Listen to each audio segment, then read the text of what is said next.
오늘 말씀은 하나님의 보존과 인도하심입니다. 제가 기적에 대해서 말씀을 드리고 또한 기적을 막는 거짓 믿음에 대해서 두 가지로 말씀을 드립니다. 우리는 하나님의 보존과 인도하심을 분명히 믿습니다. 여러분, 성경을 보면 이스라엘 백성이 구약에서 출애굽할 때에 하나님께서 그 쫓아오는 그 애국 군대를 막아 주시려고 홍해 바다를 가르시고 하늘의 만나와 메추라기를 허락하셨습니다. 그 백성을 보존하고 인도하셨습니다. 또한 엘리야가 이세벨에게 쫓김을 당할 때 하나님께서는 까마귀를 통해서 떡과 물고기로 그 엘리야의 생명을 보존하셨습니다. 또한 신약 성경에 보면 예수님께서는 가난한 자, 병든 자들, 또한 고통당하는 자들, 죽음 당한 자들을 기적으로 치유하셨습니다. 또한 생명을 얻게 하셨습니다. 그러게 하나님의 기적과 능력, 보존, 인도하심은 우리에게 분명히 있습니다. 그런데 성경에는 많은 이러한 기적과 능력이 있음에도 불구하고 왜 오늘 우리는 그런 기적을, 능력을 누리지 못하는가입니다. 있는 것 같은데 없는 것 같다는 겁니다. 그러면 우리에게 믿음이 없는가입니다. 제가 여러 차례 말씀드렸지만 믿음은 우리의 것이 아니라 하나님의 은혜로 주어주신 것이 됩니다. 여러분에게 믿음이 분명히 있습니다. 그러면 우리의 믿음이 약한가입니다. 약하지도 않습니다. 하나님께서는 우리에게 각 사람에 따라서 그 분량에 따라서 믿음을 주셨다고 분명히 말씀합니다. 그런데 한 가지가 있습니다. 우리가 이렇게 믿음이 있는데 우리의 믿음이 거짓 믿음이 될 때에 우리의 믿음은 약해집니다. 그러게 오늘 제가 기적과 거짓 믿음에 대해서 말씀을 드립니다. 그러면 하나님은 우리를 어떻게 기적으로 보존하고 도우시는가입니다. 여러 가지 기적이 우리에게 수없이 있는데 13절에 이렇게 말씀이 나옵니다. 13절입니다. 내가 지금 아버지께로 가오니 내가 세상에서 이 말을 하옵는 것은 그들로 내 기쁨을 그들의 충만히 가지게 하려 함이니이다. 여러분, 제가 성경 읽기 전에 말씀드렸지만 예수님은 지금 유언을 하시는 겁니다.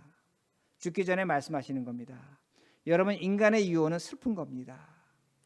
괴로운 겁니다. 그런데 예수님의 유언은 기쁨이 충만하다고 그렇게 말씀합니다. 예수님 뭐라고 말씀하시냐면 나의 말을 듣는 자는 기쁨이 충만하다고 말씀하십니다. 예수님이 주시는 기쁨이 있습니다. 근데 예수님이 주는 기쁨은 세상이 주는 기쁨과 다릅니다. 이걸 먼저 우리가 이해해야 됩니다. 성경에 예수님이 주는 평안이 세상이 주는 평안과 다르다고 분명히 말씀하신 것처럼 예수님이 우리에게 주는 기쁨은 세상이 주는 기쁨과 다릅니다. 세상이 주는 기쁨이 있습니다. 돈이 주는 기쁨도 있고 성공도 있고 명예도 있고 우리가 잘 돼서 얻는 기쁨이 있습니다. 그러나 그 기쁨과 다른 기쁨이 우리에게 주어진다고 성경은 말씀합니다. 즉 우리에게 기쁨이 있는데 세상과 다른 기쁨으로 우리에게 살아갈 수 있다는 겁니다. 그 기쁨이 무엇인가입니다. 예수는 왜 유언 죽기 전에 이 말씀을 하시는가입니다. 여러분, 세상은 죽음을 이기지 못합니다. 또한 죽음 앞에 슬퍼합니다. 여러분, 세상의 모든 종교를 공부해 보면 한 가지 공통점이 뭐냐면 죽음 앞에서 두려워합니다. 죽음을 이기지 못하는 종교라는 걸 알 수가 있습니다. 그러면 왜 세상의 모든 종교는 그렇게 될 수밖에 없는가입니다. 세상의 모든 종교의 창시자는 사람입니다. 사람은 죽습니다. 그 죽음 앞에서 연약한 인간이라는 겁니다.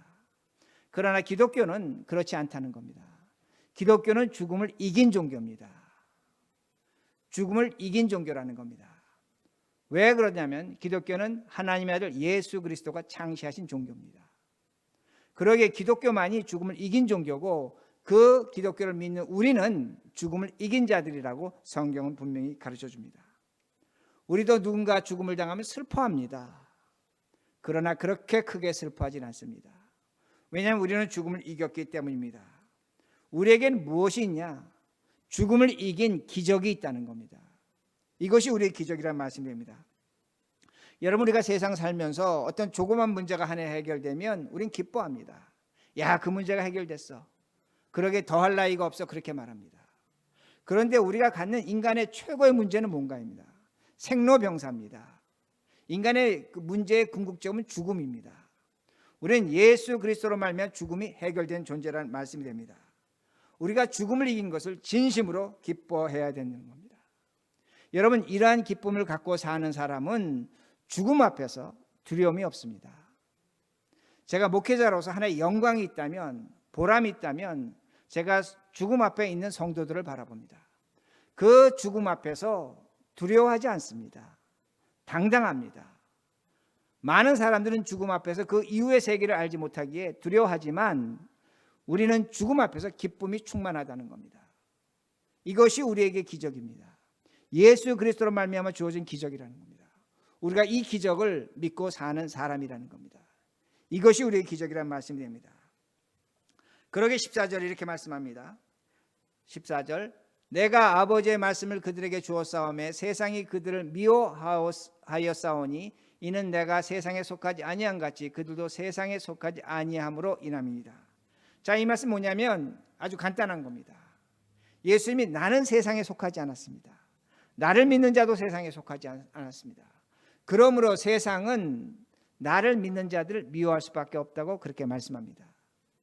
근데 우리는 이 성경을 어떻게 해석하냐면 저 말씀은 초대교회 때 박해받을 때 쓰여진 말씀이기 때문에 그렇게 해석할 수 있다고 생각합니다. 그렇지 않습니다. 우리는 종교의 자유가 주어진 국가에 살아갑니다. 이슬람 국가에 살지도 않습니다. 초대교회에 살지도 않습니다. 그러기에 우리의 신앙과 믿음을 빼앗아가는 박해와 핍박이 없다고 생각합니다. 2021년 살아가는데 오늘도 세상은 우리를 미워하지 않는다고 그렇게 말합니다. 그러나 여러분, 여기에 속는 겁니다. 세상은 지금도 우리를 미워합니다. 그런데 세상이 우리를 미워하는 방법은 아주 간교하고 우리가 알아차리지도 못하도록 세상은 우리를 미워했다는 겁니다. 우리의 믿음과 신앙을 세상은 지금 빼앗아가고 있다는 겁니다. 어떻게 빼앗아가고 있는가? 그 증거가 있습니다. 세상과 우리가 똑같은 말을 합니다. 아니, 우리가 세상 살면 세상과 똑같은 말을 해야지 어떻게 그것이 우리의 믿음을 빼앗아간다고 말합니까? 아닙니다. 오늘날 우리는 세상에서 당하는 일이 있습니다. 여러 가지 일이 있겠죠. 그 중에 하나가 팬데믹입니다. 뭐라고 사람들은 말하냐면 팬데믹 이전에는 시간이 없어서 죽겠다고 말합니다. 근데 팬데믹이 지금 겪고 있으면서 우리는 뭐라고 얘기하면 시간이 많아서 죽겠다고 말합니다. 세상과 우리가 똑같이 말을 하고 있다는 겁니다. 그리고 세상도 이렇게 말합니다. 우리가 팬데믹 이전에 우리가 살아왔던 그 과거의 일상, 소소한 것들이 너무나 감사하다고 말합니다. 오히려 예수 믿는 우리들도 그렇게 말합니다. 팬데믹 이전에 우리가 살아왔던 그 모습을 보니까 너무나 감사하다. 그걸 우리 몰랐다고 그렇게 말합니다. 세상과 우리의 차이는 딱 하나입니다. 세상은 세상에 감사합니다. 우리는 하나님께 감사합니다. 그 차이입니다. 그러나 말하는 내용은 세상과 우리가 똑같다는 겁니다. 여러분, 세상과 우리가 똑같은 환경에서 똑같은 생각을 하고 똑같은 말을 한다는 것은 세상과 우리가 차이가 없다는 겁니다. 세상과 우리는 똑같아졌다는 겁니다. 세상과 우리가 똑같아졌다는 것은 우리의 믿음, 우리의 신앙 빼앗겼다는 겁니다. 여러분, 분명히 이걸 기억하셔야 됩니다. 그러기에 오늘날 우리가 매우 심각한 지경에 있다는 말씀이 됩니다. 여러분, 이것뿐만 아닙니다. 제가 다시 이렇게 말씀드릴 수 있습니다. 여러분, 우리가 왜 열심히 일합니까? 무엇 때문에 열심히 일합니까? 하나님의 영광을 위해서? 그렇게 말할 수 있습니다. 그러면 돈 때문에 열심히 일하는 겁니다. 그건 피할 수 없는 사실입니다. 우리 자녀들이 왜 열심히 공부해야 됩니까? 무엇 때문에 열심히 공부해야 됩니까? 그들의 미래가 성적에 달려있기 때문입니다. 여러분, 지금 옷을 입고 있습니다. 차를 샀습니다. 어떤 물건을 샀습니다. 왜 샀습니까? 무엇 때문에 샀습니까? 누군가 샀기 때문에 산 겁니다. 광고 때문에 산 겁니다. 여러분, 우리가 누군가를 좋아합니다. 저 사람처럼 행복할 것 같다는 사람이 있습니다. 연예인도 될 수 있습니다. 어떤 특정한 사람도 될 수 있습니다. 왜 우리가 그 사람처럼 살려고 합니까? 무엇 때문에 우리가 그 사람을 본받습니까? 본받아야 될 이유가 있겠죠. 그러나 이 말씀에, 제가 드린 말씀의 의미는 뭐냐면 내가 나의 주인이 아니라는 겁니다. 하나님이 우리 주인 아닙니다. 세상이 우리의 주인 됐다는 말씀이 됩니다. 그러기에 오늘날 우리가 살아가는 모습은 식물입니다.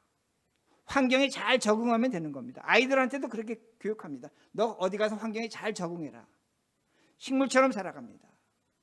본능에 따라 동물처럼 살아갑니다. 기계처럼 열심히 일하고 살아간다는 말씀입니다. 우리 사람입니다. 죄송하지만 사람이지만 사람답지 못하게 살아가고 있다는 말씀입니다.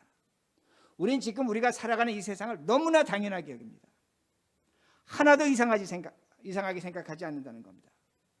그러기에 성경은 분명히 뭐라고 예수님 말씀하시냐면 세상이 너를 미워한다고 말씀하는데 세상이 우리를 미워할 이유가 없습니다. 세상과 우리가 지금 똑같이 살아가고 있기 때문에 말씀됩니다. 세상 사는데 우리는 전혀 문제가 없다는 겁니다. 왜 이렇게 됐습니까? 세상 사람과 우리가 똑같은 시각을 갖고 있습니다. 세상 사람도 팬데믹을 통해서 자신을 봅니다. 우리도 팬데믹을 통해서 우리 자신을 바라보고 있다는 겁니다. 그러니까 똑같아지는 겁니다. 그러니까 살아있지만 죽은 겁니다. 여러분, 물고기는 살아있는 물고기는 물을 거슬러 올라갑니다. 죽은 물고기는 물을 따라 흘러간다는 말씀이 됩니다. 우리가 지금 살아가는 모습은 세상 따라 흘러갑니다. 하나님 믿는다는 것은 예수님 말씀대로 세상이 우리를 미워할 수밖에 없는데 우리는 그걸 전혀 느끼지 못하고 있다는 겁니다. 우리는 이걸 너무나 당연하게 생각하고 있다는 겁니다. 그러나 여러분, 하나님을 통해서 팬데믹을 바라보시기 바랍니다. 제가 수없이 설교했습니다. 뭐가 보입니까? 인간의 죄가 보이는 겁니다. 하나님을 통해서 팬데믹을 바라보면 인간의 죄가 보이는 겁니다. 마찬가지입니다. 하나님을 통해서 내가 나를 바라보면 우리는 하나님의 형상을 가진 인간이라는 겁니다. 사람이라는 겁니다. 그러기에 우리는 세상과 다르게 살아야 된다는 겁니다. 하나님을 통해서 바라보면 세상과 다르게 살아야 되는데 오늘 우리는 세상과 똑같이 살아갑니다. 그러기에 내가 죽었는지 살았는지 인식 못하는 겁니다. 세상 사는 것 지극히 당연하게 생각한다는 말씀입니다. 그러면 우리가 어떻게 세상과 다르게 살아야 되는가? 무엇으로 다르게 살아야 되는가? 오늘 본문이 가르쳐 줍니다. 19절입니다. 19절. 또 그들을 위하여 내가 나를 거룩하게 하오니 이는 그들도 진리로 거룩함을 얻게 하려 합니다. 진리로, 하나님의 말씀으로 거룩해진다는 겁니다. 이 거룩해진다는 말씀은 sanctify 된다는 겁니다. 이 말씀의 의미는 뭐가 신성해지고 뭐 거룩해진다 그런 의미가 아니라 세상과 구별된다는 겁니다. 무엇으로? 하나님의 말씀으로. 하나님의 말씀으로 우리는 세상과 구별되고 달라질 수 있다고 그렇게 말씀합니다. 우리는 세상과 다르게 살아야 됩니다. 우리는 동물도 아니고 식물도 아니고 기계도 아니고 하나님 말씀으로 다르게 살아야 됩니다. 하나님 앞에 정직해야 됩니다. 여러분, 진리로 산다는 것을 한마디로 정리하면 하나님 앞에 정직하게 사는 겁니다. 정직한 믿음을 갖는 겁니다.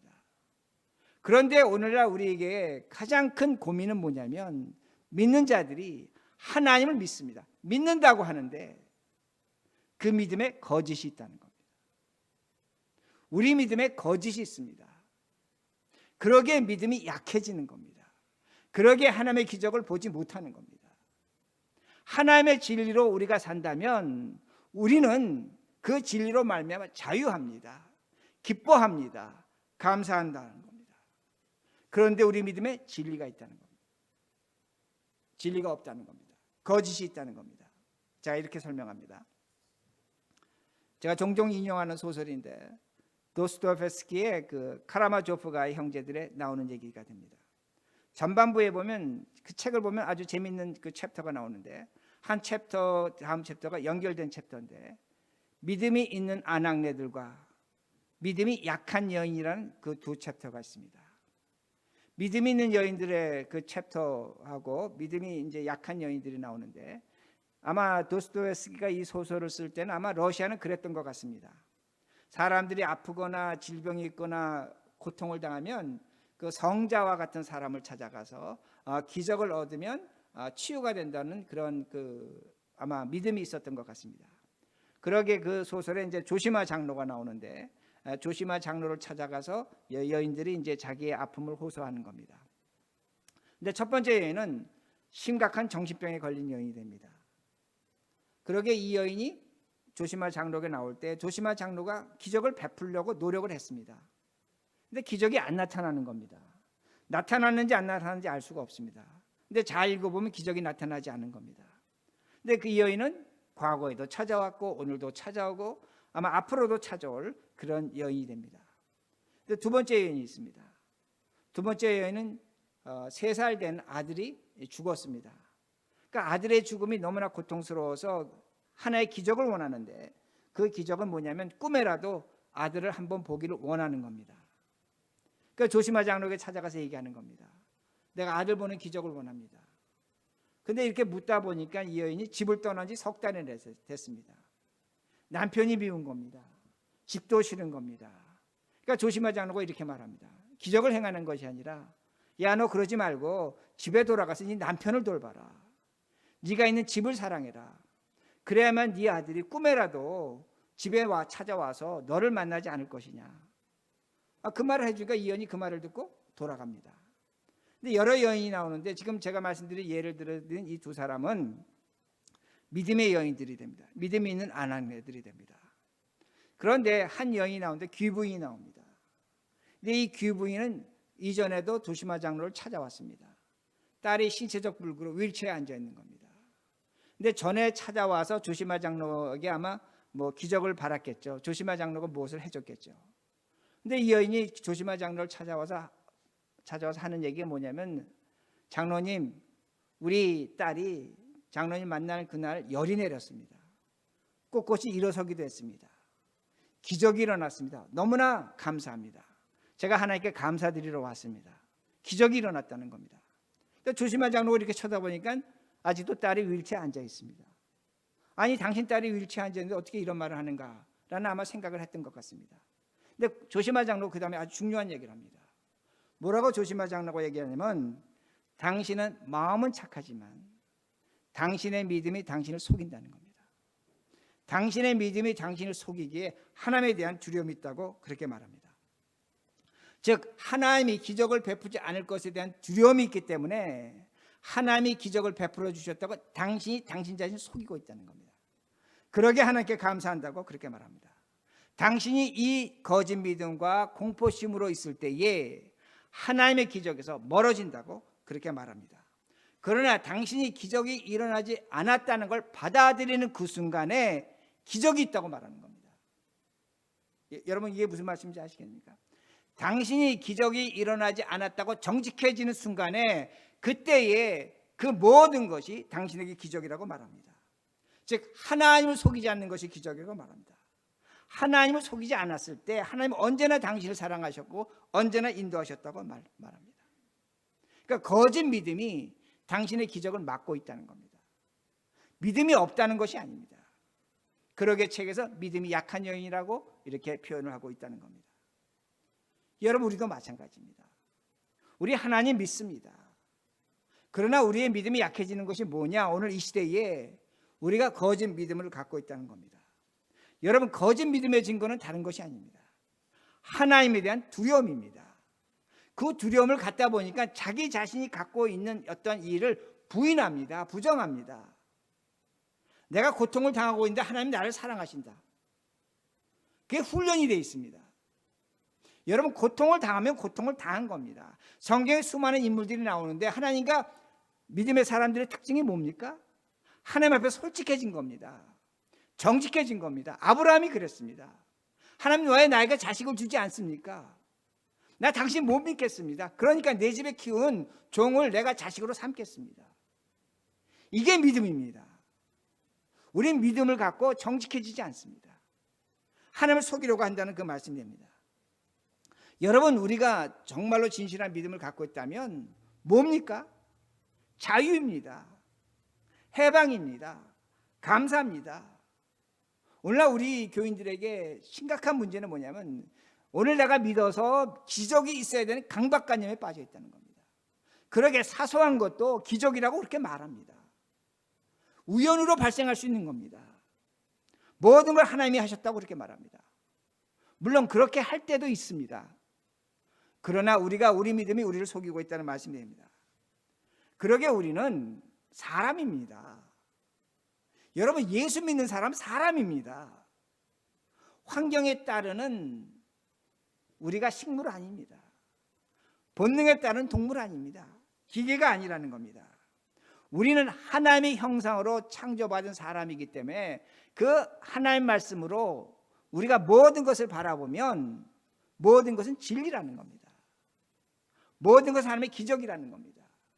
은혜라는 겁니다. 그러기에 우리가 우리 믿음으로 우리를 속이지 말아야 됩니다.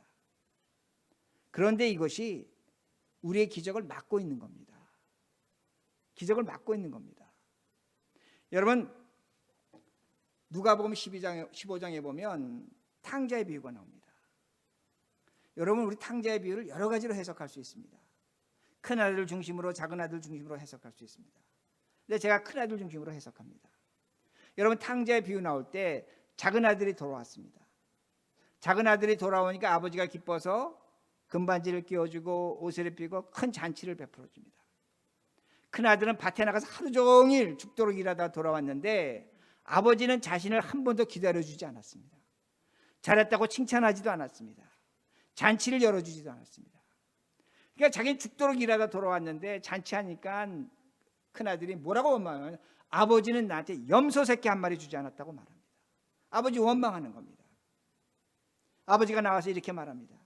큰 아들에게, 야, 내가 갖고 있는 것이 다 너 것이다. 너가 지금 밭에서 농사하고 있는데 그 밭 네 거야. 작은 아들, 밭 줄 수 없습니다. 이미 가서 탕진했습니다. 밭이 네 거라고 그렇게 말씀합니다. 아버지는 큰아들에게 염소 새끼보다 더 좋은 거 줬습니다.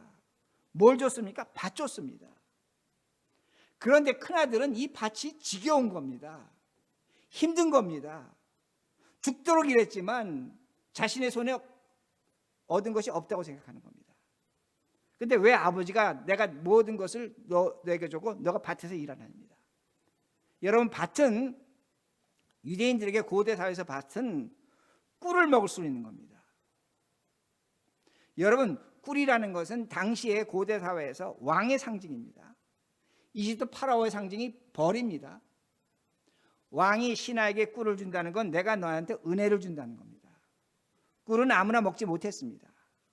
근데 밭에서 일하는 농부들이 때로는 바위 사이에서, 나무 사이에서 벌집을 발견합니다. 꿀을 먹는 겁니다. 꿀을 먹을 때 그들은 뭘로 생각하는 줄 아십니까? 아, 나는 한순간에 왕이 됐다는 겁니다. 그러게 성경은 뭐라고 말씀합니까? 꿀을 하나님의 말씀이라고 얘기하는 겁니다. 여러분, 하나님이 젖과 꿀이 흐르는 땅 가나안을 주셨습니다.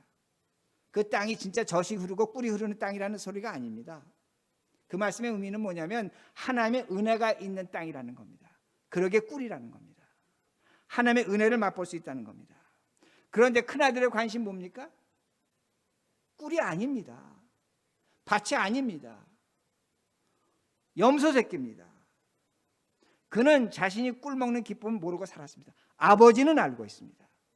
네가 밭에 나가면 뭘 먹냐? 꿀을 먹고 있다는 거 아버지는 알고 있다는 겁니다.